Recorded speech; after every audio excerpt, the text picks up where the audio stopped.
killed my son. Now. There's nothing to it, that's it. It's my fault, simple as that.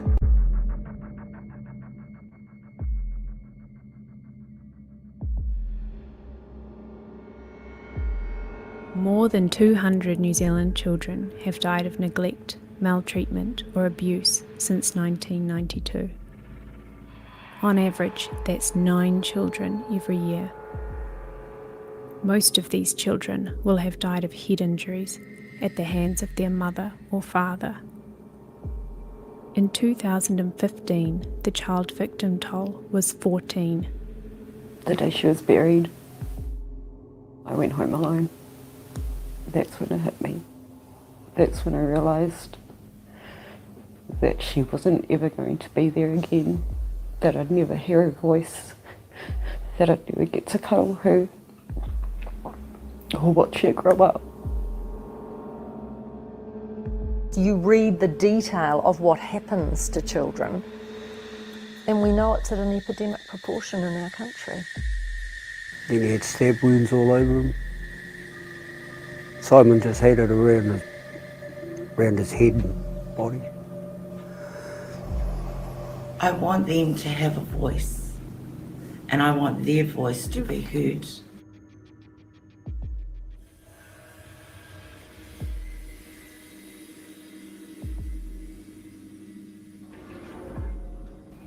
It was like a part of all of us died.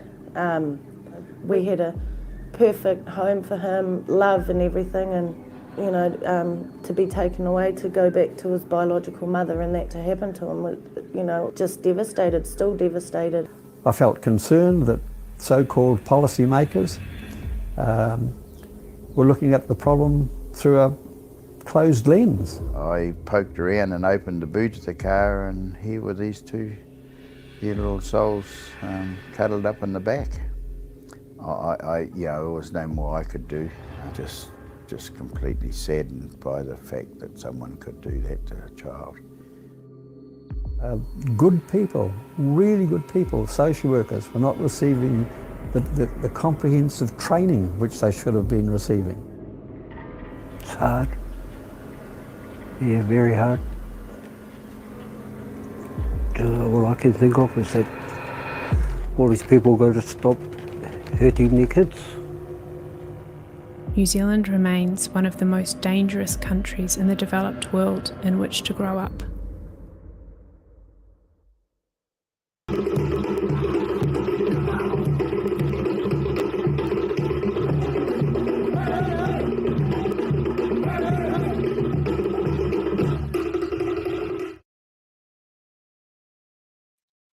Aloha lava, everyone. Welcome to Talanoa Sao tonight. It was a very sobering opening, but one that is very real, and we can feel it here in our own little country. And so we will be having a discussion tonight around it. And so without further ado, I'm going to welcome our co-hosts tonight, Elliot. Welcome, Elliot. G'day. Great to have good you. To see you. Very good. And also Fuiawe. So welcome to you both. I thought, well, maybe tonight, because it was such a sobering start, we will just start off with prayer. So I was going to ask you, Elliot, if you wouldn't mind starting us off with a word of prayer. Dear Lord, thank you so much for giving us every single day we have, and especially at this time where we think about the death of a beautiful little baby. We pray that you hold her into your arms. We pray that she is at peace, that she is loved by you. Father, we also pray that our conversation tonight continues a necessary discussion to be had about why our children in New Zealand keep on being killed and murdered and brutalized, and help us to find a way to keep talking about these things so that we do not get desensitized to the whole thing. So Lord, help us to bring your way and your will into this land. In Jesus' name, amen. Amen. Wow. So that was quite sobering, and in fact, we've seen in the last week a couple of incidences where a man has been now sentenced, hasn't he, Elliot? That's right. Yep, that's absolutely right. So that's Vailo Sopo. Vailo Sopo is the man who has been sentenced. His name suppression is now gone, and he can now be, well, basically he can now be shown. He can now be shown. This is the man here. He killed his little girl. His little girl was 8 months old. Her name was Falute Vaila, and she was very brutalized by him. In fact, when the police first asked him about it, questioned about it, he said, "Nah, don't know nothing." He just claimed no idea about it whatsoever. It was very interesting because also the way in which he brutalized his daughter was quite fascinating. I know I sound pretty ruthless like that, but sometimes you have to compartmentalize some of the issues. So what he's told police, for example, is that he slapped the baby on the legs, slapped and pushed her into her stomach. Remember, this is an 8-month-old baby. This is not a child, toddler. This is a baby, 8-month-old. He was angry at one stage because the baby saw him and started to cry. He got angry with that because, as far as he said that the baby had not yet bonded with him. That's what he said. Baby has not bonded with him.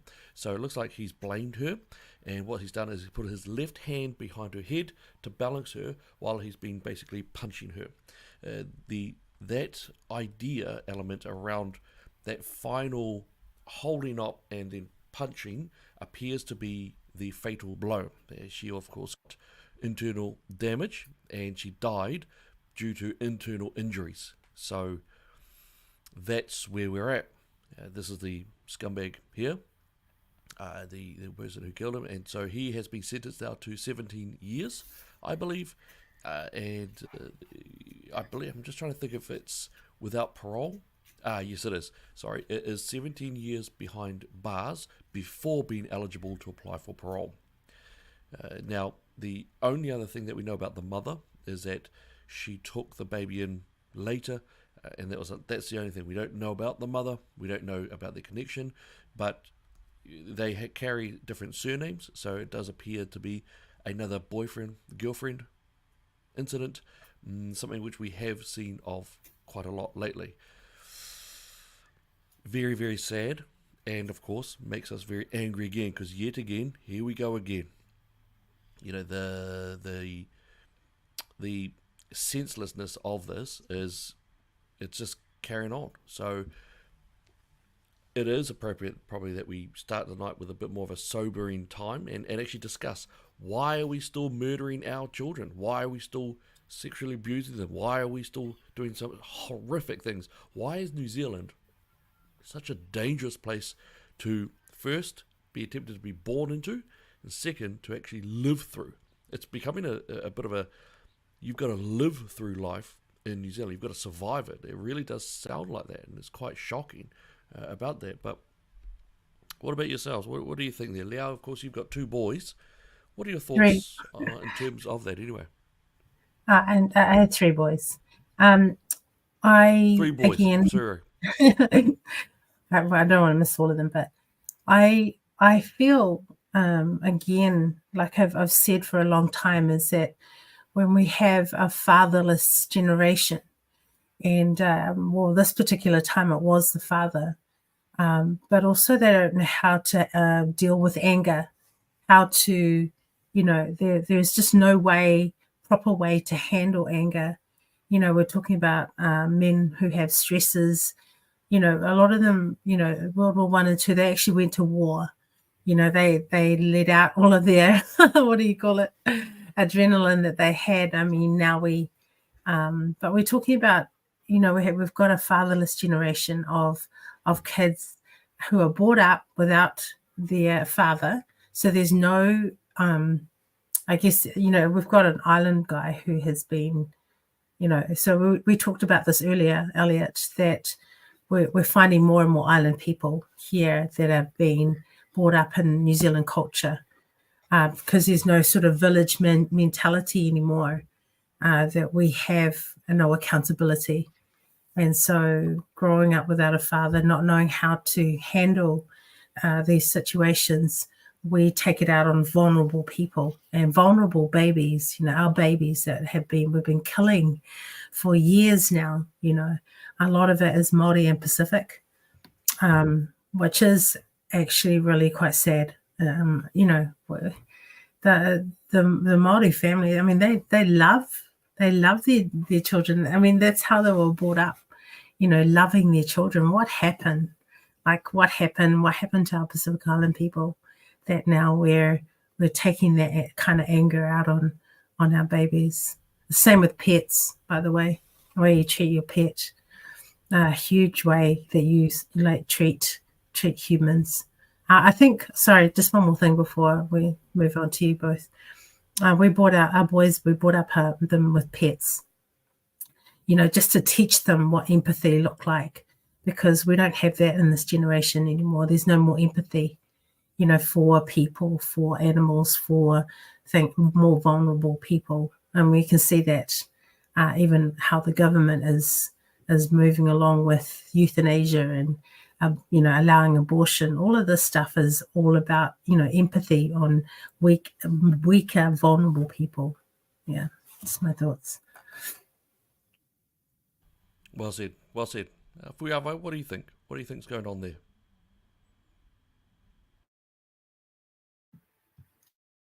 Well, I kind of agree with the way Leo explained things, because I can see that the guy, based on his features in the picture that was shown and the last name, this guy is most likely a Pacific Islander. He's either Samoan or Tongan, or possibly. I mean, I'm not sure. But if that's the case, then from a Samoan perspective, I have to say that, children are viewed as a blessing. That's the way our culture looks at it. For him to have done what he did, that was someone that got issues. He's got some problems, maybe mentally, psychologically, he's definitely dealing with some problems. Maybe at home, there's some issues at home that he hasn't really dealt with. But that's no way to treat your child. And because we are pro-life people, we need to take these things seriously. We have to consider this stuff, because it's okay. We saved the baby in the womb, but then they come out of the womb and they have to deal with this. And we have to be people who are fighting for the lives of children. So bringing awareness about this kind of thing is something that's really important.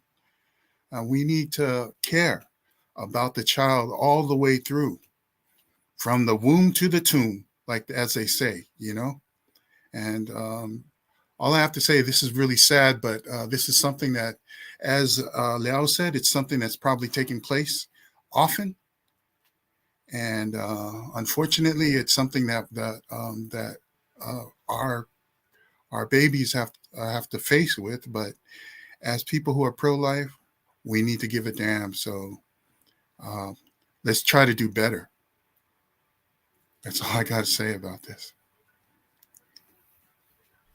Nope, sounds about right. You're absolutely right. I think that, I think you guys have said it really well. I think that the breakdown of the family has now affected Pasifika people more so. The refusal, I think, of the churches to engage in the damage that's been done, the social damage, to not stand up for what Pasifika traditional values are. We are seeing more and more of those families breaking down, and then as we would expect to see, a resultant young people, or that next generation, who are damaged, who are angry, who are seeking to be quite fierce on things. So the there was a comment that you actually made a little while ago about the things such as we are a pro-life people.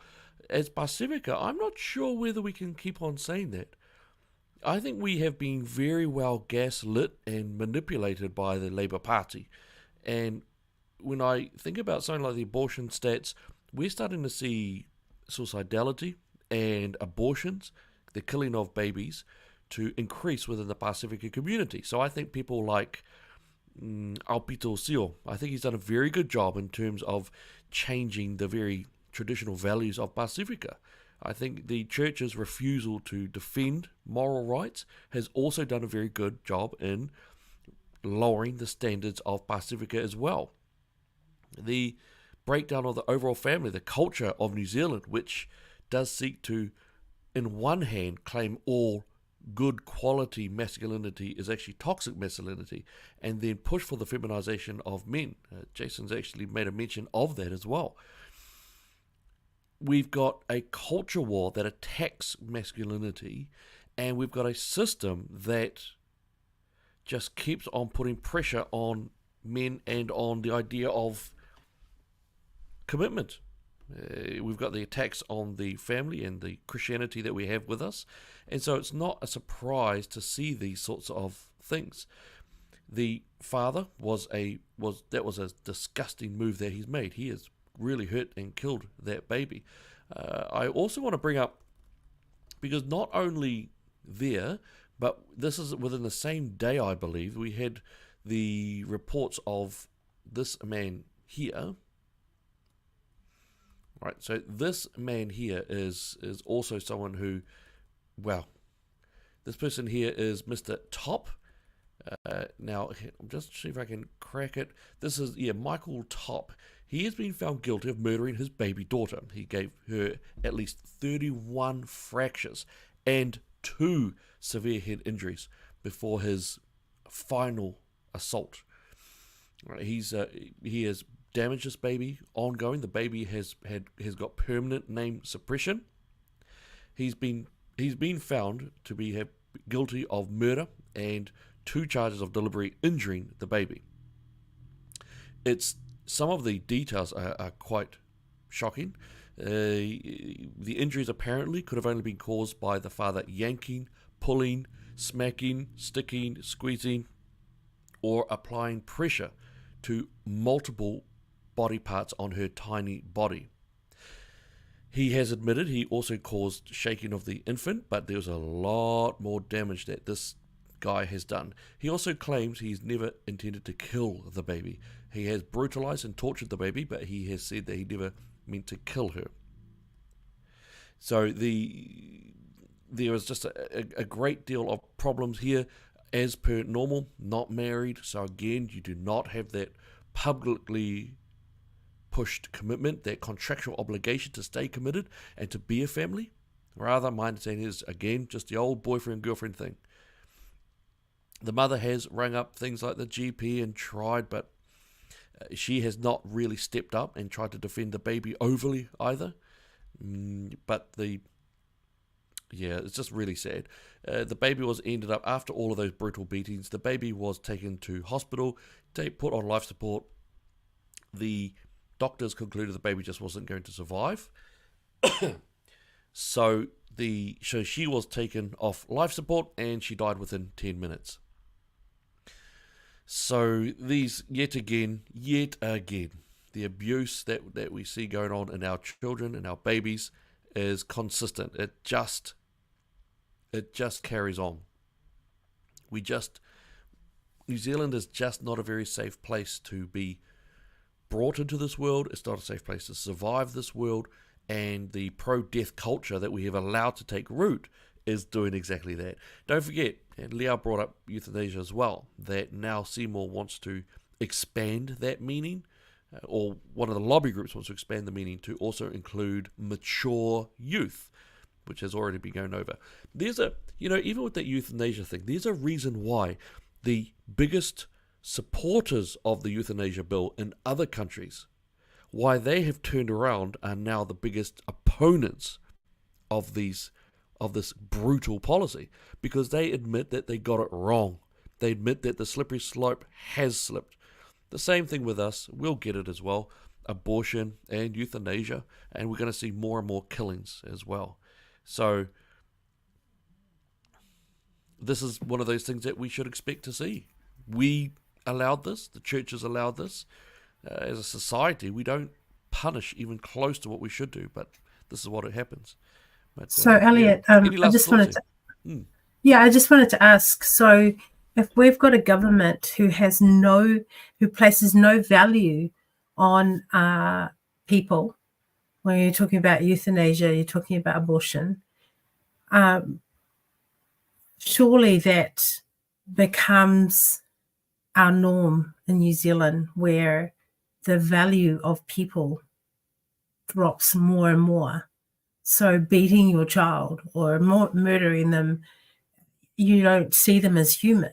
You totally normalize the whole concept of, well, if you're not feeling up to it, you can just go and be euthanized, or today's not it's inconvenient for me to have a baby, I'm just gonna abort it. And then you have the extreme where, of course, we're talking about our babies being killed, but you've got coming down from the top, you have a government, well, we've had past governments with Labour, and also, like you said, David Seymour's looking at pushing that. I remember talking to the lawyer who was heading up, there were 200 lawyers that came and said, this euthanasia bill is so slippery and so badly written that it should be scrapped. And they pushed it through, they advertised it, they made it so sweet and easy. And but our value of people,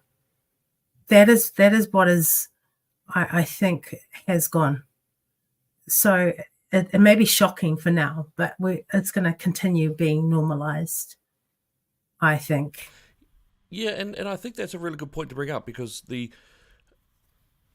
value of life is lessened, or it's been demeaned, and there's a more libertarian push for it. So libertarianism says that you have the choice to do whatever you want, and that's where these things do pop up from. So the abortion and the euthanasia, which also follows on from that. Like every other country which has legalized euthanasia, you get the increase of normal suicide. That's just naturally part of it.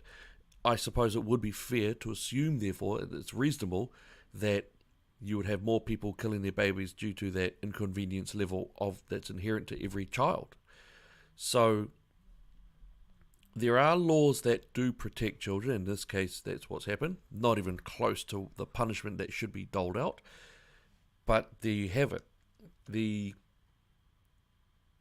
is interesting, because it's libertarianism that has really allowed for those other parts of what you've talked about. And I'm not entirely sure I know what the fix is either. Well, I think we do know what the fix is to be able to return to a place in time where the churches were braver in being able to speak out, that the politicians were braver in being able to stand up for conservative values, that our own people were not so easily manipulated and gaslit into doing what politicians tell them to do. So I think it is important to at least keep on bringing these up as topics of discussion. But I don't think it's going to be very easy to fix, to solve anyway, until we have another revival where people do realize or do accept that life is objectively valued rather than subjectively valued, as in you're valuable if we think so, or your own life is valuable if you happen to think so at that time. We need to get back to the times where your life was important. It didn't matter what, where, when. It just, if you were a homeless guy under the bench all day, all night long, you are as important as the Prime Minister of New Zealand. We need to get back to those times, and I'm not entirely sure. Perhaps we require to go through a lot of pain and struggle before we acknowledge and accept that as well. But it will be a tough one, that's for sure.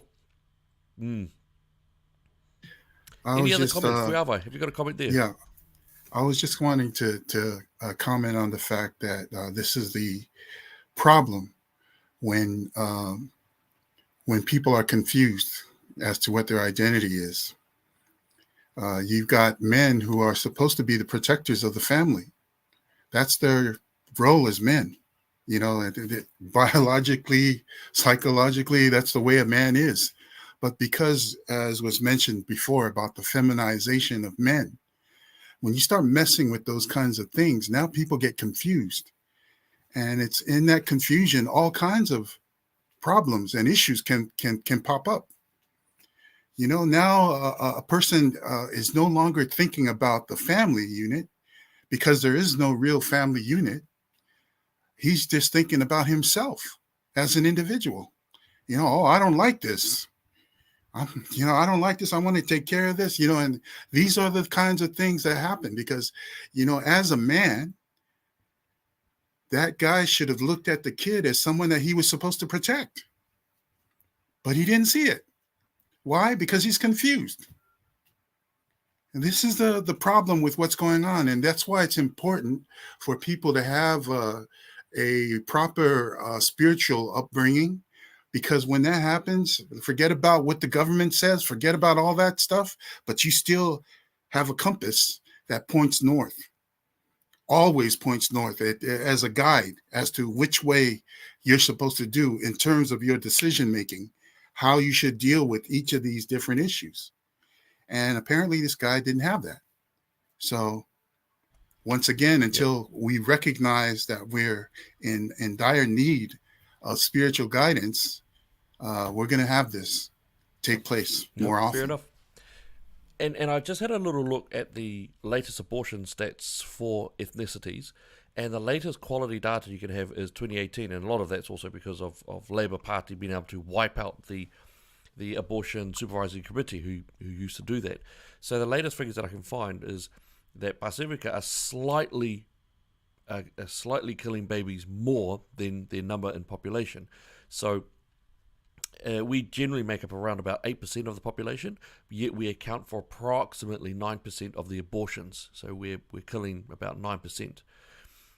The interesting one there, of course, is that Māori are about twice as likely, in terms of the abortions, for twice as likely for their population to kill their babies, which is quite sad. Now that's the abortion style of deaths. Still, the Palangi make up the majority of the largest group for it, which is about 48%. Again, we need to get a hold of more figures so that we can find out exactly how many are killing the babies, so that we see where those hotspots are coming up from. So that's in there. All right, so that's something which is brutal, and we'll need to talk more about it, but let's move on. There is some other parts that, some things that are going on. There's a very, very interesting element going on with I'm just trying to think of his name. Liao, you did actually have a little look at someone, didn't you? About someone who is causing some little drama. Is that about right? I don't think it's drama at all. The NFL kicker Harrison Butka, I think is his name.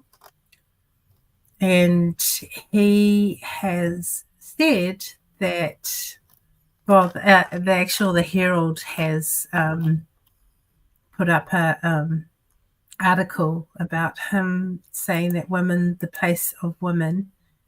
Oh yeah, there we go. It says that women's most important role is homemaker. It'll be interesting to we've got about 70 people watching. It'll be really interesting to hear what some of their comments are and also what they think about this particular statement. Yes, and just to let you know, sorry to our wonderful audience, just to let you know we are having some technical difficulties. Apparently some of your comments are not coming through. We are sharing this on YouTube and Twitter, Facebook. If you jump to our Daily Examiner page, you should be able to find it there. But sometimes the comments it's just a bit of the software that sometimes happens. I will let you know that, so Butka, he said, I think it is you, the woman, who have had the most diabolical lies told to you. Some of you may go on to lead successful careers in the world, but I would venture to guess that the majority of you are most excited about your marriage and the children you will bring into this world. I can tell you that my beautiful wife, Isabel, would be the first to say her life truly started when she started living her vocation as a wife and a mother. That's what's gotten him into trouble. That's what's gotten him into trouble, is saying that, that even his wife, that he loves her and that he holds her up really high, and that yeah, like he said, I can tell you that my beautiful wife Isabel would be the first to say her life truly started when she started living in her vocation as a wife and a mother. Now this, of course, is coming into the trad wife area that we see coming up. There's a movement now going on where you've got women who have normal hair. They don't have the dyed pink, black. They don't have the hair growing out the armpits and the nose rings and all that, and they're not jumping for all the woke stuff as well and proclaiming that white people are bad. They're living life happily as a homemaker, and they are saying that they are loving it, and they don't seem to be faking it. They do seem to really love it. So that trad wife culture element is really pushing in there. So what are your guys' takes on that new position? Because, at the moment, you're being told in New Zealand that, hey, a woman is only a good woman if she's working 9 to 5, going home and then cleaning up again. And so it's okay to work for the man out there, but it's not okay to be there for the family, for the husband, and, for the home. What do you think? Leah, what do you think there? Maybe, are you rejecting femininity if you decide that the home is a good place for a woman? You know what, Elliot? It was... You just muted me. Was this a power struggle? Was it? A power imbalance. I just wanted to say that it wasn't until I actually got really sick last year that this year has been really different for me. And I haven't worked. I only work part-time now, which has been really good for me. But I have so enjoyed being at home. I have loved cooking dinner for my husband. I have loved, doing chores around the house. Like I didn't realize it. And even when I had the boys when they were growing up, it was hard work. It was really hard work. And I sometimes didn't feel appreciated, even though I was. But it wasn't until I had a new lease in life where I actually started to appreciate my life that I started to actually enjoy. I'm going to tell you something really interesting that I observed. Women have the most interesting lives. They really do. They go through their lives. They get married. They have children. They bear children. They bring them up, and then they either do part-time or it's not like men. I've observed just work their whole lives. They have a bit of excitement in their lives every now and again, but God's given us this really amazing creative life that we should be so privileged to have. And if you get a chance to be at home, and if you get an opportunity to be at home, enjoy it. It's amazing. Yeah, that's just me. I must be a trad wife. And I do know, and I also know that a lot of the men out there, a lot of men work 20, 30, 40 years going to the same dull job, and they don't find it bad. They find it fine. And why? Because they are coming home, they're doing it for the family, they are putting it in there for the family. They got no problem with that. Even if it ruins their own physical health, then they'll do it because they love the family and they want to honour their kids. What's your take? Do you think the old trad wife cultural war element is all good, or hey, should the woman need to be out there getting more? Well, first and foremost, trad wife is something that, just the fact that we have to give it a name is ridiculous, because it's just the way things were. I know my mom was like a trad wife in many ways. She worked, but she definitely brought us up. And the thing that I wanted to say is that, just an observation that was the article that you read off of was from the New Zealand Herald.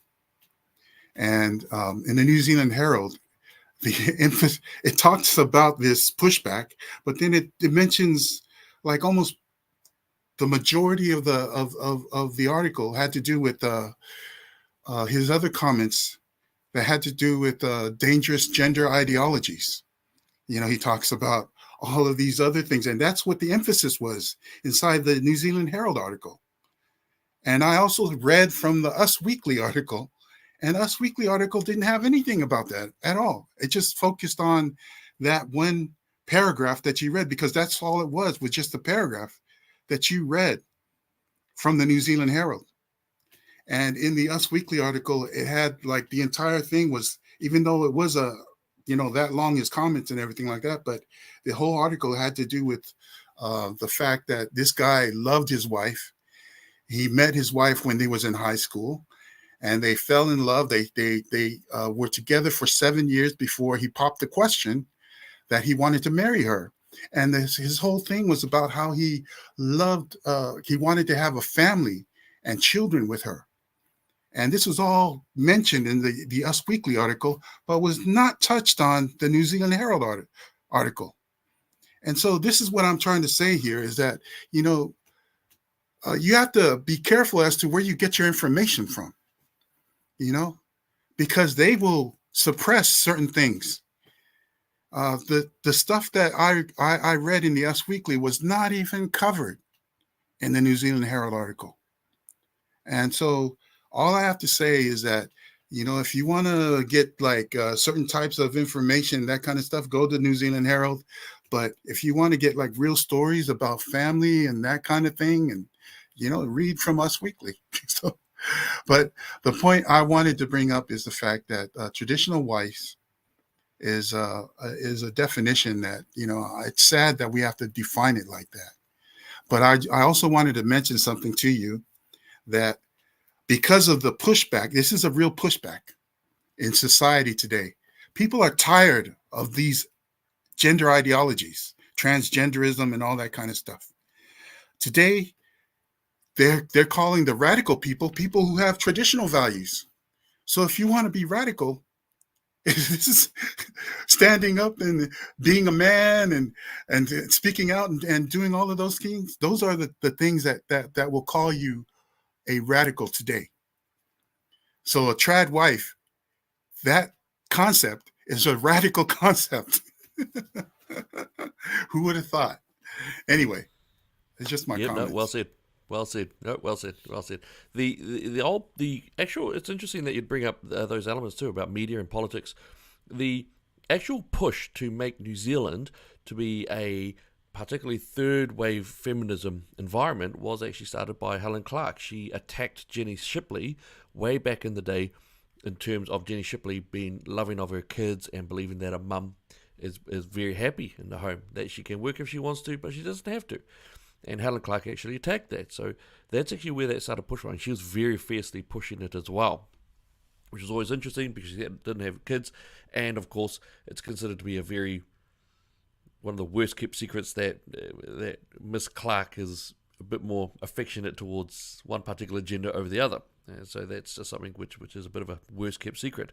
Now, so that's that part. Now we're going to take a quick little break here because I've been asked to show you something here, and then we'll have a talk about why that is as well. So here we go. Ko te totai.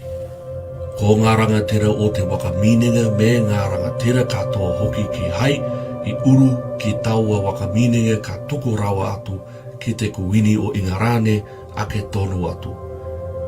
Te kawanatanga katoa o rātou winua. Ko te tuarua. Ko te kuini o Ingarane ka wakareite, ka wakae, ki ngā rangatira ki ngā hapu. Ki ngā tangata katoa o Nutarani, te tino rangatiratanga o rātou winua, o rātou kainga, me o rātou taonga katoa. O tia ko ngā rangatira o te waka minenga, me ngā rangatira katoa atu ka tuku ki te kuini te hokonga o era wahi. Meno e pai ai te tangata nona te winua, ki te ritenga o te utu e wakaritia, ai e rātou ko te kai hoko e mea tia nei e te kuini hai kai hoko muna. Ko te tutoru, hei wakaritenga mai hoki tēnei mo te wakaitanga ki te kawaratanga o te kuini.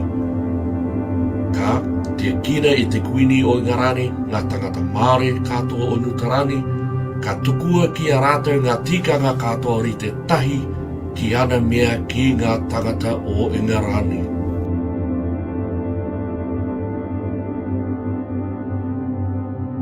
He iwi tahi tātou, he iwi tahi tātou. One people, one way forward, all of us together.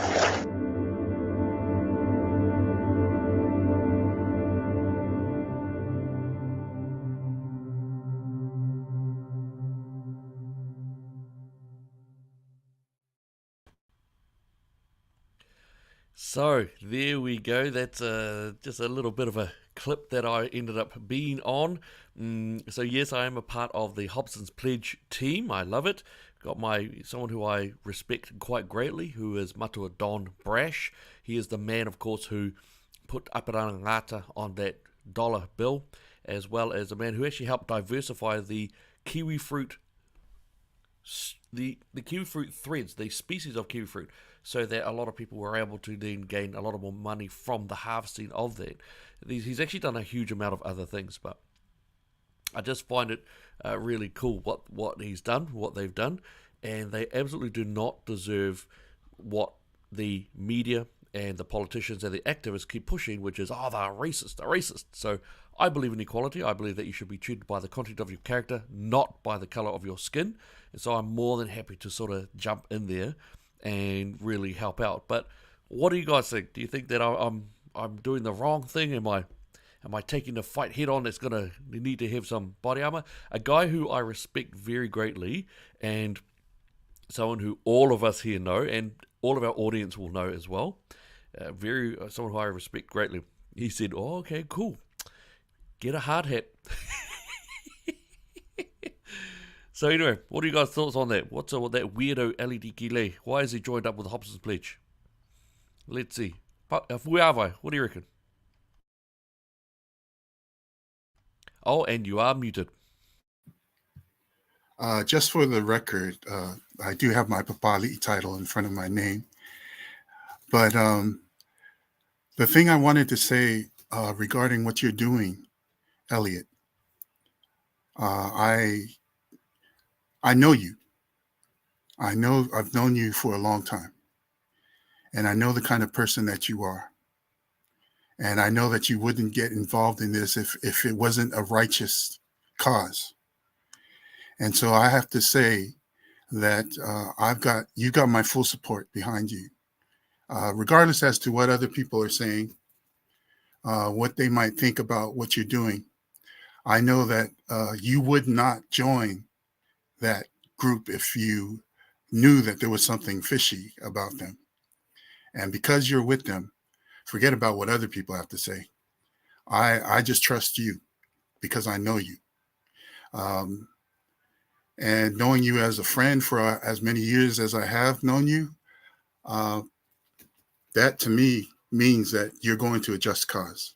So all you have to do is just look at the left, look at all the things that they've done in the past, and look at the things that they support, and look at their version of the treaty. There has to be questions that pop up in your mind because, if a person's able to lie and gaslight and do those kinds of things on other issues, then you have to be able to discern that there might be the possibility that they've got it wrong. That they've got it wrong when it comes to the Treaty of Waitangi. And seeing you over there, that just lets me know that, oh, hey, I know Elliot, he wouldn't just do that.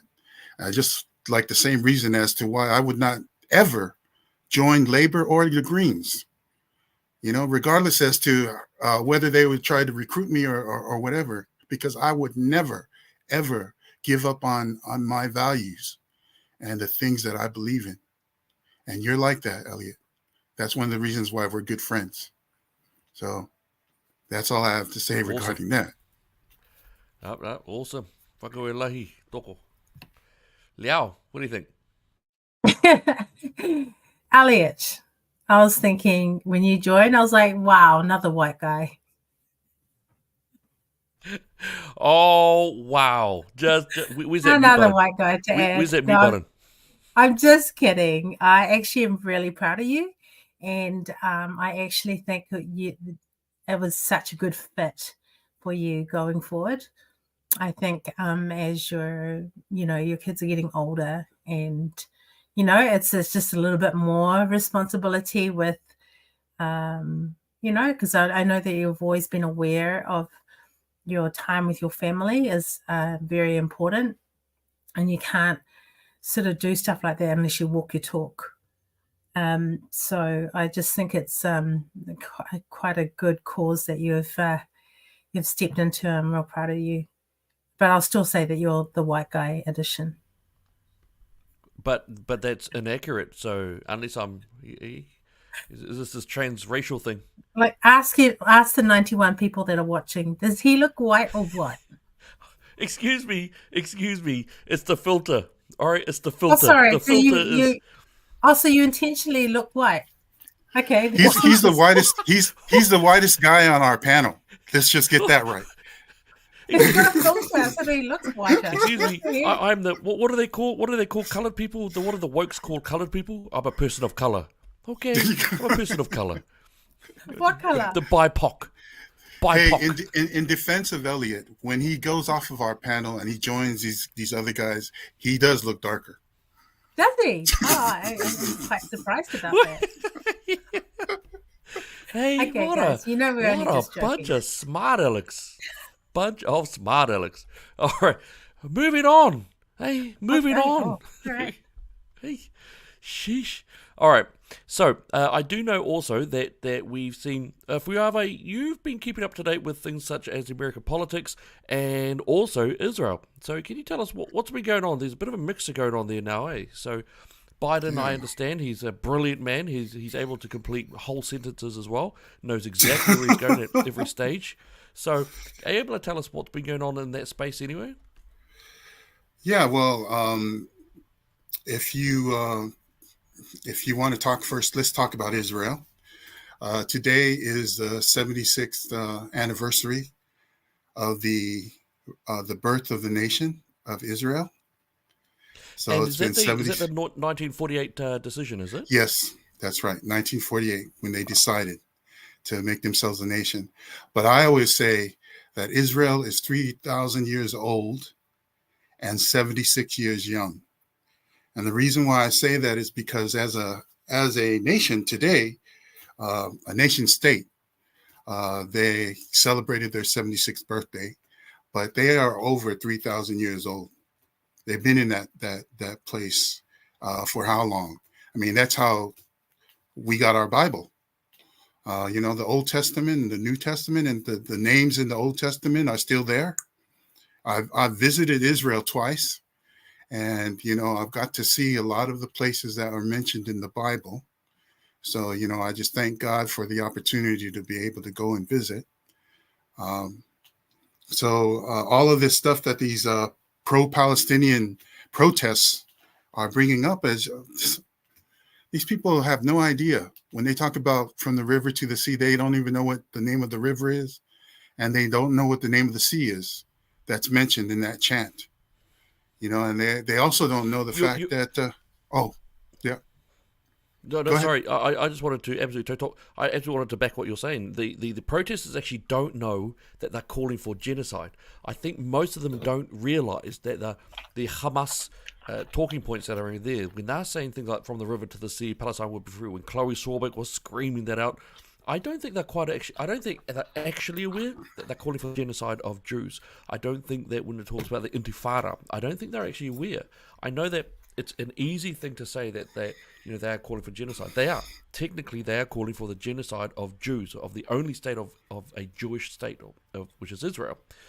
But I do not think that they are aware that they're calling for a genocide. I don't think they actually are aware, and which is really embarrassing, of course, because it shows an utter lack of education and understanding from their point of view.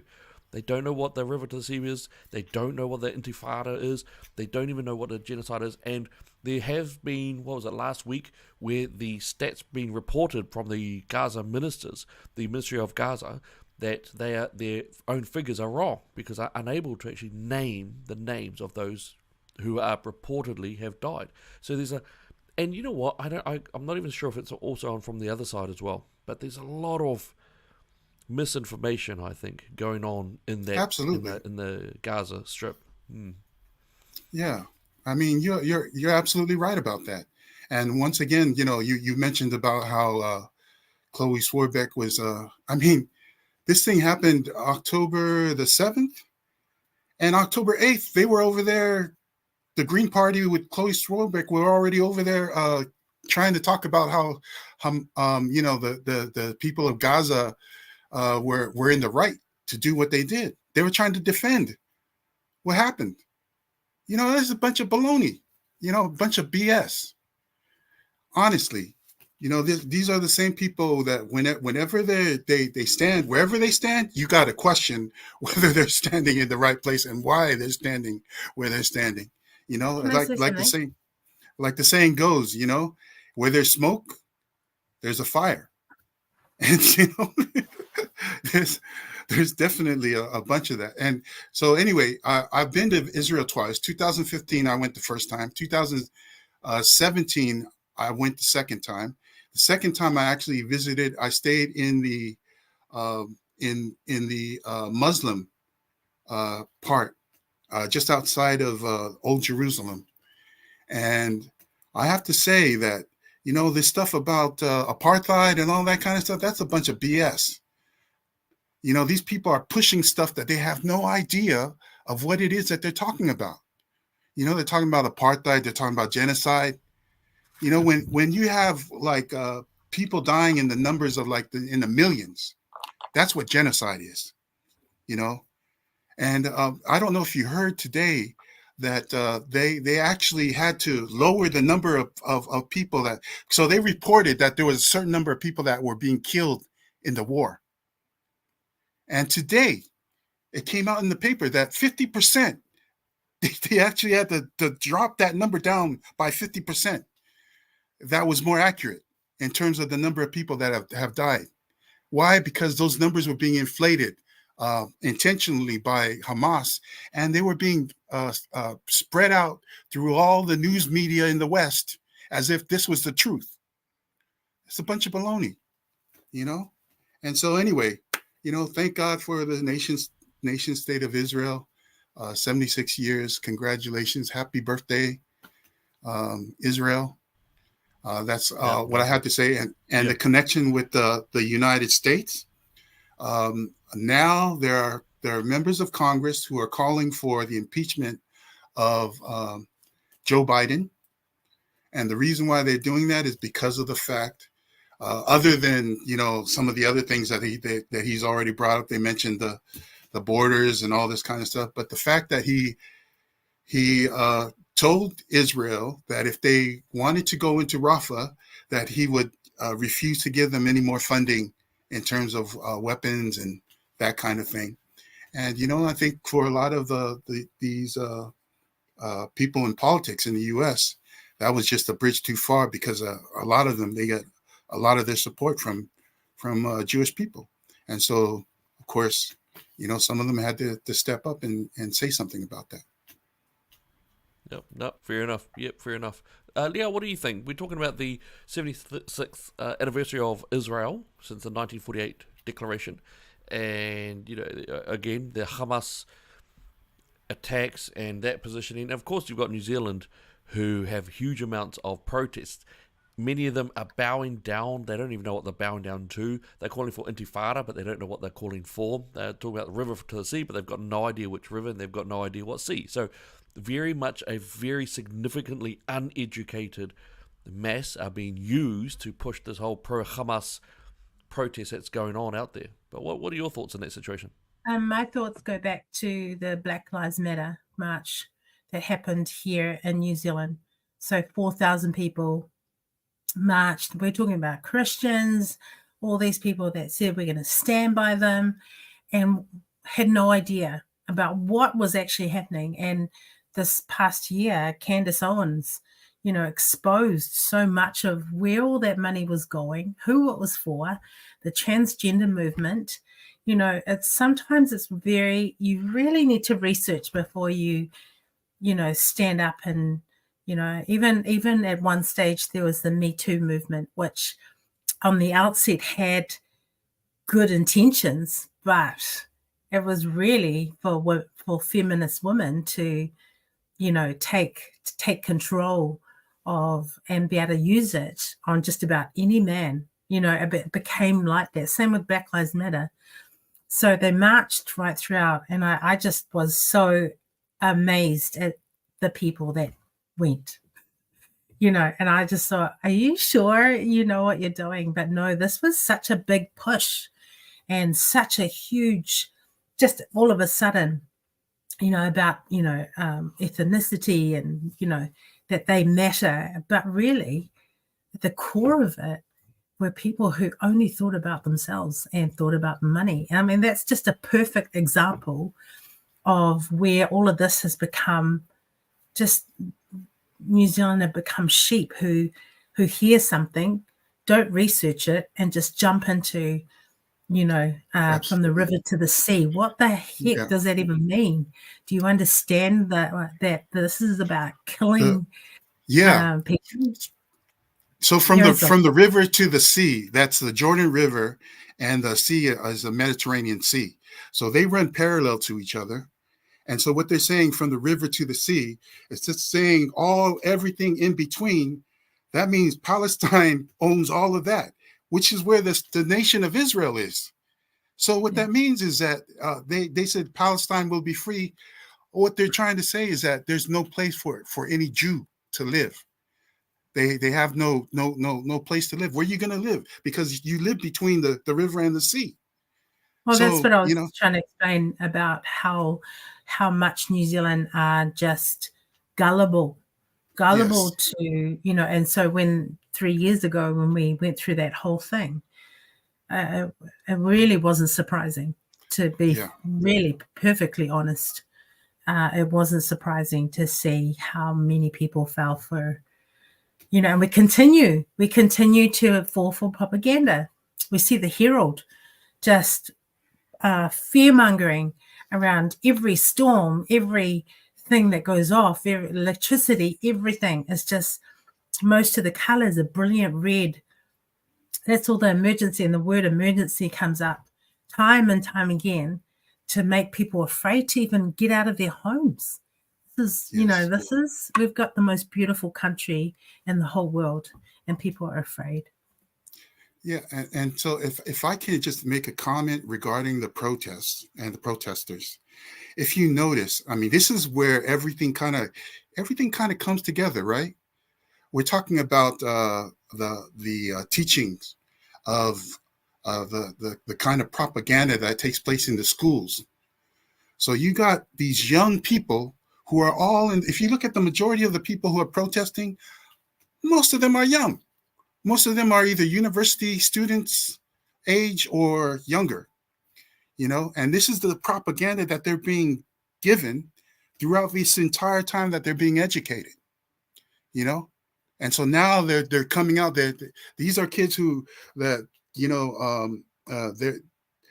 now in university, but they started out being taught when they were like in primary school and whatnot, because that's how long this propaganda thing has been going on, and we haven't been paying very much attention. It's only now that all of a sudden we're bringing all this stuff up.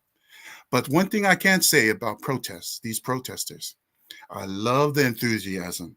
Love the enthusiasm. I love the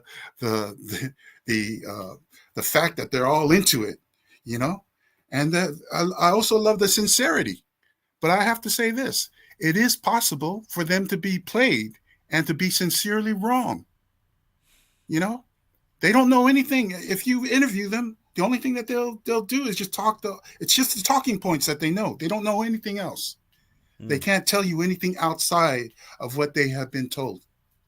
And this shows you that these people are just parrots. That's all they are. They're just parrots.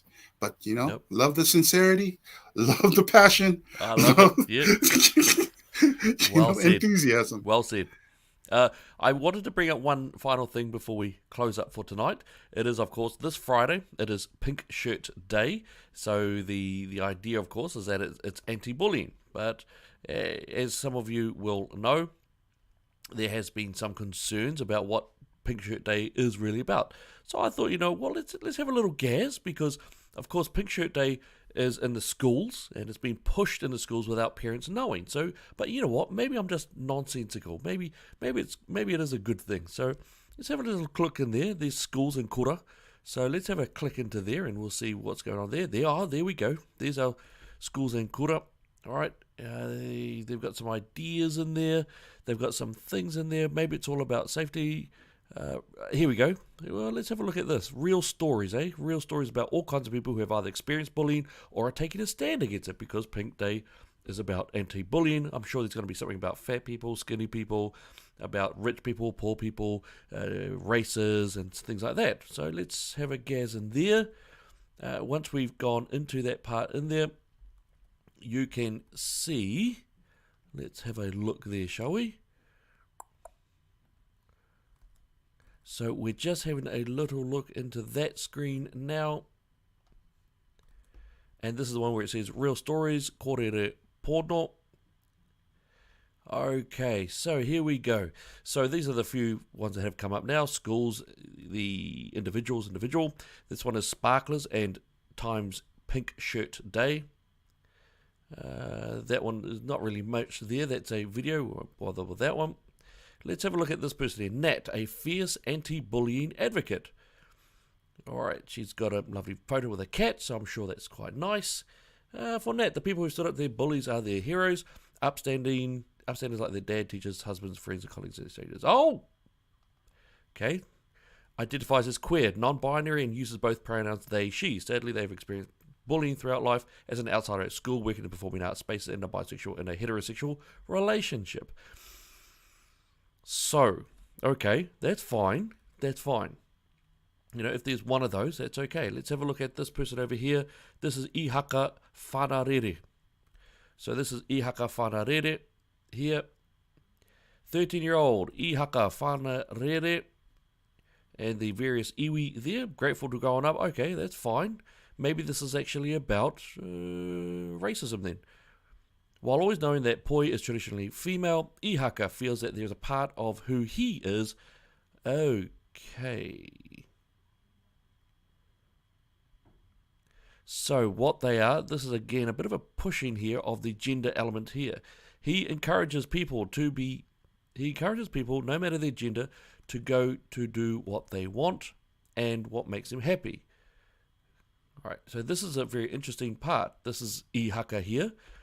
And it does, again, seem to be a little bit of gender fluidity going on here as well. Okay, that's a bit of an interesting one. What about this part down here? There we go. Right, now we've got this part in here. And again, you've got an element there saying Sparks quest to make the internet more gender inclusive. Battling the binary, one line of code at a time. So again, they're pushing that non-binary.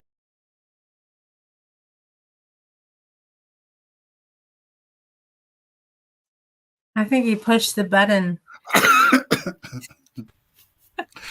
He pushed the non-binary pusher from way back. I think I got. Did I get black bagged? I think I got black bagged in that one. So I was looking at that binary code element there. Okay, again they're pushing that one.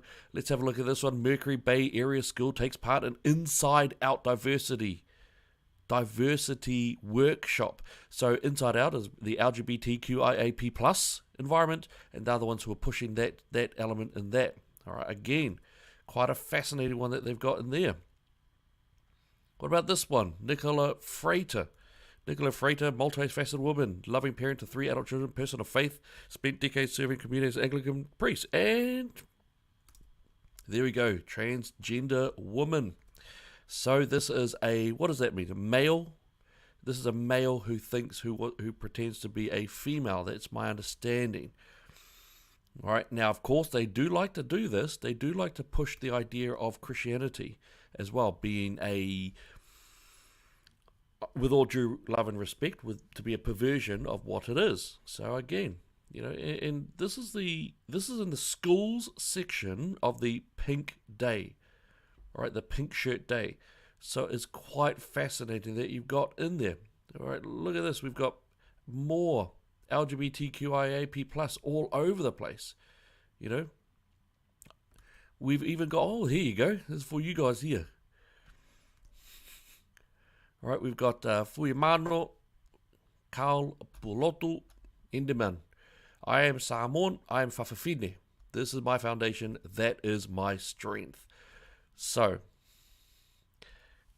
what I'm bringing out there is Pink Shirt Day is not about anti-bullying, it's about the propagation of LGBTQIAP+. And while I'm not totally opposed to that, at least be honest and transparent, straightforward, and say that you're targeting the children to push that gender ideology upon them. At least be honest and upfront with it. It's an absolute nonsense to say that it's actually anti-bullying. It's not. It's about the propagation and the pushing of LGBTQIAP+ upon children, and even in the primary schools as well, because now it's in the primary schools. So just put it out there that it's something that you want to be aware of. Guys, do you have any last thoughts on that anyway, before we sort of close up that shop anyway? I think what this also is a part of is, at the very core of it, is taking away the responsibilities of our parents to be able to speak about bullying, to speak about all of these issues. It's taking away more and more responsibilities of parents. I think you need to start to really understand that in the schools, about every single program that is brought into the schools. At what point do you have any say? I think you will find out as a parent, if you decide to ask them, ring them up and say, can I come and sit through one of your sessions, or sit through one of your class sessions when they're teaching that. Just find out for yourself what you will and will not be allowed to do. I know that I've actually realized more and more that it's actually just ebbing away, at your sense of responsibility for your parents, as parents and schools. So you can bring up these fun things, but at the core of it, what is it? You've just showed all the people that came up on there, and so what does diversity actually even mean in the end? They say he said he was Samoan, then he was Whawhawhine. Like, did he have to say that? If he had just said he was Samoan, that would have been enough. That literally would have been enough to go, hey, I'm of a different race and I'm here because, whatever. I just think it's really not at our children, it's at our parents. That's what I'm starting to see more and more. I just want to say that, that Let Kids Be Kids is coming to West Auckland. In fact, they're going to be here on Sunday, so I'm going to go and see it. On Sunday? On Sunday, yeah. So let's get that out there. We will make sure we advertise it, and if we can, I think we should really try to get out there. I think there'll be more in Auckland. I think that this particular place is only going to be able to sit about 40 people. So it was organised. Yeah. But I will definitely. Yeah. I think it's really important because what Penny has to say is very, very poignant. But for me, I'm starting to see that it actually is not the kids at all, it's the parents. Yep. Yeah. Fair enough. Well said. That's me. What about you? What are your thoughts there? Yeah, my thoughts is that, the irony about this whole thing, is this anti-bullying thing, is that these guys are the new bullies. They're the new bullies.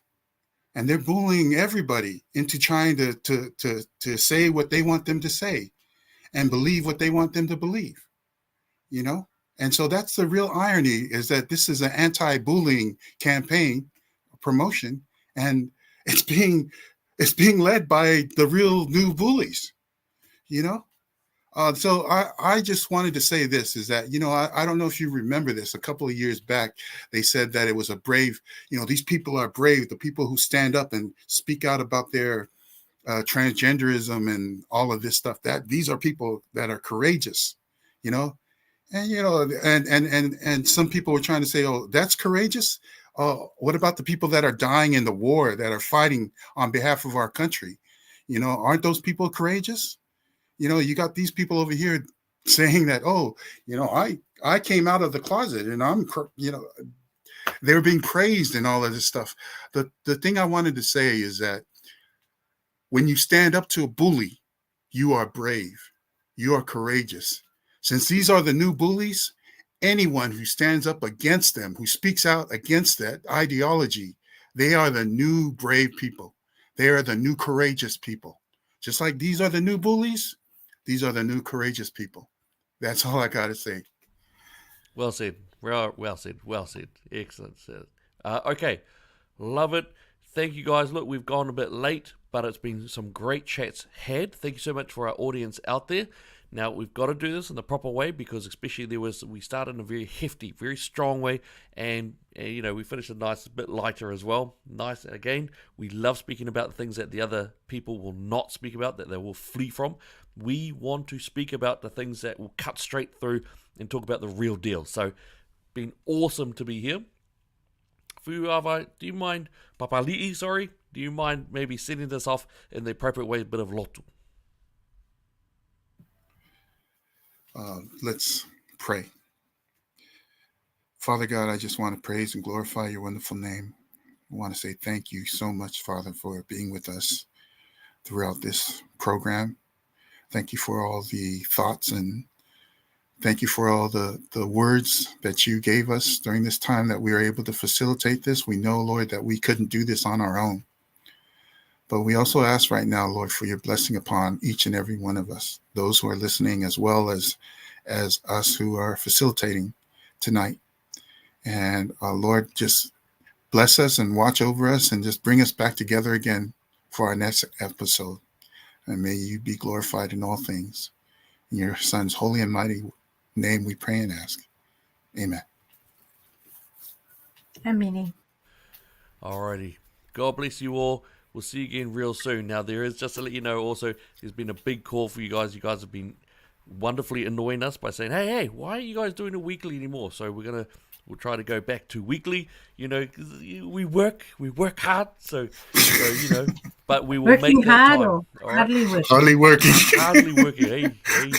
Got to get back to my hell divers too. But all good. Hey, God bless you, and we'll see you guys real soon. All right. Yep. Fast and Yes. what? Ake te ano.